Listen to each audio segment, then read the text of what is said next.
তো আমি এটা 9তলা থেকে দেখাচ্ছিলাম আমাদের মালদা শহর। আর এখানটা আমাদের কলেজটাও দেখা যাচ্ছিলো, তা দেখিয়ে দিলাম। আর অ্যাকচুয়ালি কলেজে এসেছিলাম, তারপর একটু ডাক্তারের কাছে চলে এসেছি। আর এখানে এসে ভাবলাম যে আমাদের মালদা শহরের ভিউ দেখানো যাক, তো তাই দেখাচ্ছিলাম। তো কেমন লাগছে সবাই কমেন্ট করে বলো। আর এখানে আমার শরীরটা খুব খারাপ করছিলো, তাই বান্ধবী এখানে লাইনে দাঁড়িয়েছিল, ওটা দেখাচ্ছিলো। তো তারপর আমি বসে গেছিলাম এক জায়গায়।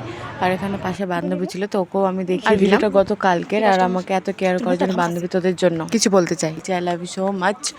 তো এখানে বান্ধবীর বায়না ছিল এখানে নিয়ে আসতে হবে, তো তার জন্য V2 শপিং মলে নিয়ে চলে এসেছিলাম। আর এখানে আমার বোতলটা খুব ভালো লাগছিলো, তাই এরকম করছিলাম। আর তারপরে আমি একটা ছোট্ট করে রিলস বানিয়ে নিলাম। এখন সবাই ট্রেন্ডে চলছে, রিলসটা সবাই বানাচ্ছে। তো হাই গাইস, ওয়েলকাম একটা মাই মিনি ব্লগ। তো তোমরা সবাই কেমন আছো? আশা করি সবাই ভালো আছে। আর আমি খুব ভালো আছি তোমাদের ভালোবাসা। তো তারপর গাড়িতে উঠে চলে আসলাম বাড়ি। আর এখানে প্রচুর রোদ লাগছিলো, তো এখানে আমি বান্ধবীর অন্যটা দিয়ে রেখেছিলাম। তো সবাই ভিডিওটা লাইক কমেন্ট শেয়ার করে দিও, আর আমার চ্যানেলটা একটু সাবস্ক্রাইব করে নিও।